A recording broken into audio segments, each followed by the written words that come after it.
Assalamualaikum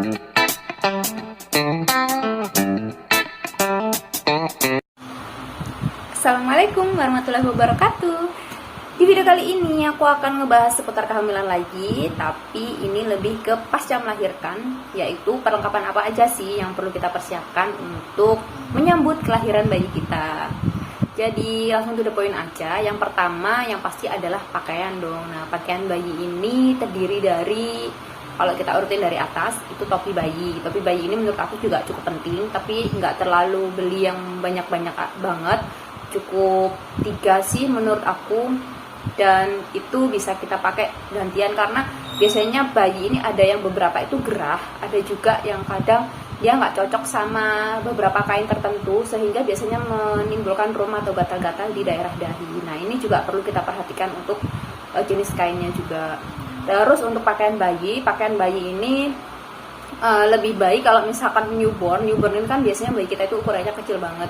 Kalau kita pesen baju yang ukuran 3 mons ke atas, itu bisa kita gunakan ketika dia agak besaran. Tapi biasanya teman-teman atau kerabat kita kan banyak yang udah ngasih kita kado berupa baju-baju kayak gitu kan. Nah, jadi alangkah baiknya kalau kita beli pakaian newborn itu yang ukurannya memang newborn banget, yang kecil, dan cari yang satu set. Biasanya ada kan yang satu set atas dan bawah. Itu siapin 3 tipe ini yang atas dan bawahnya panjang, sama-sama panjang, itu bisa digunakan ketika malam hari atau sore hari. Terus siapin juga yang tipe ketungan, jadi yang you can see, yang nggak ada lengannya, itu satu setel atas dan bawah. Itu fungsinya ketika siang hari supaya si baby ini nggak gerah. Terus juga kita bisa nyiapin lengan pendek juga, itu juga cukup worth it menurut aku. Jadi kita siapin 3 model baju bayi. Terus ada juga romper, tipe romper atau slip suit. Nah, itu juga penting. Biasanya kalau malam hari itu baby akan lebih terasa nyaman kalau dia menggunakan baju yang panjang. Dan oh ya, kalau untuk slip suit, usahakan sebenarnya nggak usah beli yang nggak ada lubang kakinya. Nah, itu menurut aku kurang worth it karena ukuran bayi ini cepet banget panjang. Biasanya waktu itu aku pernah beliin bayi aku yang pertama, jadi cuman kepake beberapa kali aja karena udah nggak cukup. Nah, kalau nggak cukup otomatis kan ketika resletingnya akan kita naikkan itu akan ketekan, itu akan tersiksa. Jadi kalau misalkan beli slip suit itu alangkah baiknya yang ada lubang kakinya gitu, jangan yang buntu, istilahnya seperti itu sih. Terus jangan lupa sarung tangan dan sarung kaki, itu penting banget karena bayi yang baru lahir itu kan biasanya rentan dingin. Duluan adanya kita pakein sarung tangan ini supaya si bayi ini kan suka cakar-cakar mukanya tanpa sadar, itu supaya tidak melukai wajahnya. Jadi tetap kita harus pakai sarung tangan, itu penting banget sarung tangan. Ini yang paling dilema yaitu gurita bayi ini sebenarnya menurut aku penting banget sih. Walaupun kadang beberapa dokter atau bidan menyarankan untuk tidak menggunakan gurita karena bisa menghambat pertumbuhan bayi sih katanya. Tapi ini juga bisa membentuk perut bayi supaya nggak melebar atau buncit seperti itu. Setelah mandi terus dan udah pakai baju lengkap, beberapa bayi itu dibedong. Nah, bedong ini sebenarnya menurut aku cukup penting juga, tapi nggak usah beli banyak-banyak, cukup 3 aja sih menurut aku ya.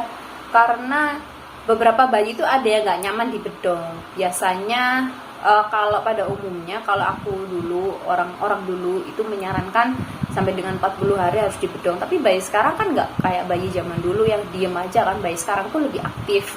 Jadi biasanya sampai 7 hari aja mereka udah nggak betah kalau terus-terusan dibedong. Terus ini juga cukup penting sebenarnya sih, yaitu adalah diapers atau popok ya. Kalau popok biasa, popok kain, itu kan pasti merepotkan nih untuk orang tua yang super sibuk. Biasanya kalau si ayah kerja, terus kita yang baru melahirkan kan pasti nggak punya banyak waktu untuk sering-sering mencuci popok bayi.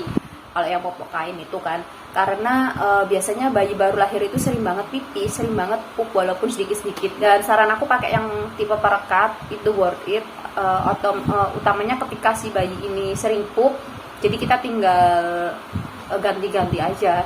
Selanjutnya yaitu perlengkapan mandi. Perlengkapan mandi ini penting banget. Kita harus siapin yang pertama pasti apa? Handuk bayi. Kalian harus pilih bahan yang lembut karena takutnya kulit bayi ini juga akan sensitif. Terus untuk bak mandi.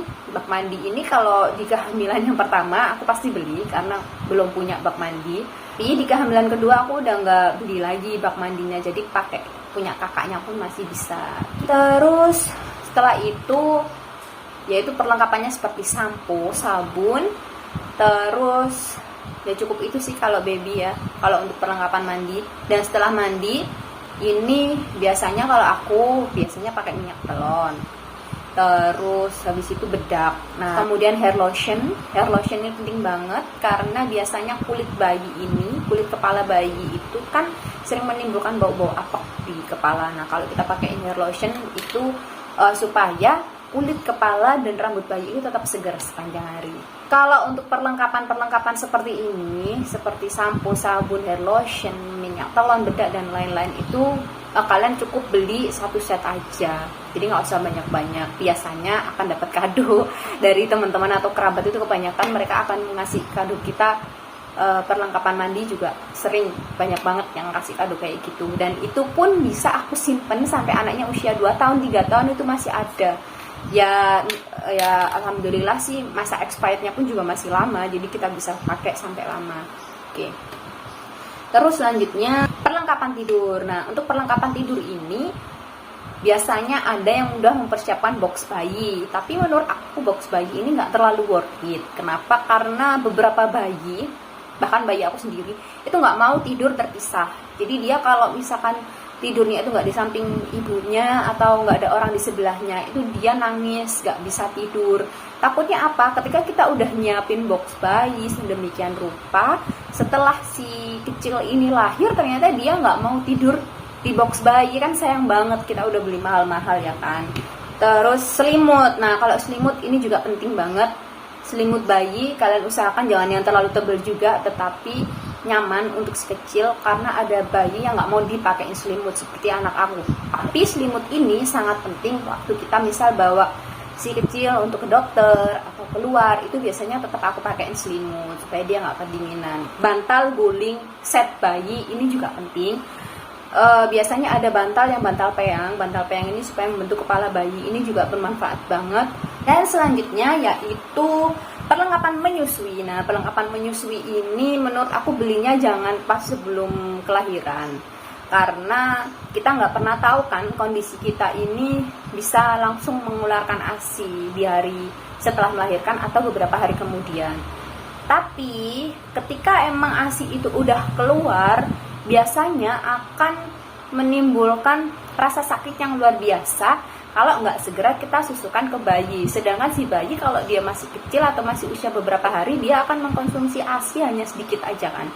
Otomatis kita butuh banget pompa ASI. Nah pompa ASI ini kita sesuaikan dengan budget yang pertama dan juga sesuai kebutuhan.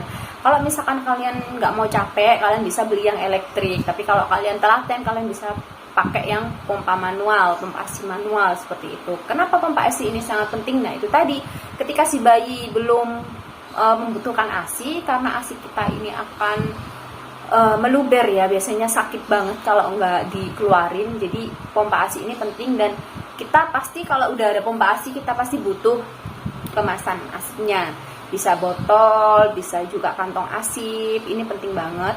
Tapi itu tadi kita belinya setelah kita melahirkan aja. Sekarang kan online banyak tuh, kita bisa beli langsung kita gojekin hari itu juga saat kita butuh. Jadi nggak harus dipersiapkan hari-hari sebelumnya. Karena ada beberapa kasus itu ASI nggak keluar atau bayinya nggak mau minum ASI, itu kan juga kasihan si ibunya. Akhirnya udah beli pompa ASI ternyata nggak kepake. Selanjutnya adalah gendongan. Gendongan ini penting apa enggak? Penting dong. Si bayi ini pasti lebih seneng digendong kan daripada kita taruh gitu aja. Nah gendongan seperti apa yang worth it? Kalau menurut aku, dengan kita ini yang sukanya yang simple-simple kan, kalau orang zaman sekarang itu lebih baik kita pakai instan. Banyak dijual di online, kalian bisa cari. Kalau nggak salah gendongan geos atau apa gitu namanya, itu banyak banget dijual. Karena dia sifatnya mudah banget dipakai, tinggal dipakein aja tanpa kita harus ribet nali-nali kalau yang zaman dulu itu kan. Nah itu kita bisa pakai gendongan yang lebih praktis, yang instan.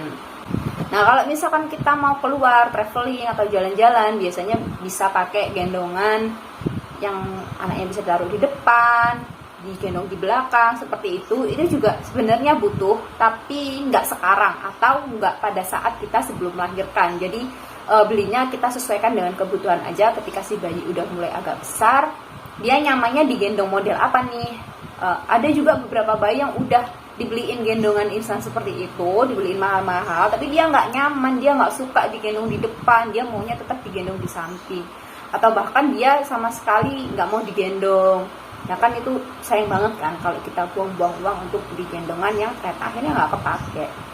Butuh stroller nggak ya? Stroller atau kereta bayi? Menurut aku butuh, cuman sesuai kebutuhan lagi, kembali lagi. Jadi kalau stroller ini fungsinya, kalau aku dulu ketika baby masih newborn atau kita nggak lagi pakai untuk jalan-jalan, bisa kita pakai untuk ngajak si baby ini berjemur gitu kan. Jadi kita taruh di stroller, terus kita ajakin berjemur di luar ruangan. Nah untuk tipe stroller yang recommended menurut aku itu macam-macam, jadi sesuai kebutuhan lagi. Kalau dulu waktu aku masih bayi otomatis beli stroller yang ukurannya agak gede, yang ada penutupnya atas. Tapi kalau ketika si bayi ini udah agak besar, usia setahun, itu lebih baik pakai stroller yang lebih ramping, jadi dia bisa setengah duduk seperti itu sih.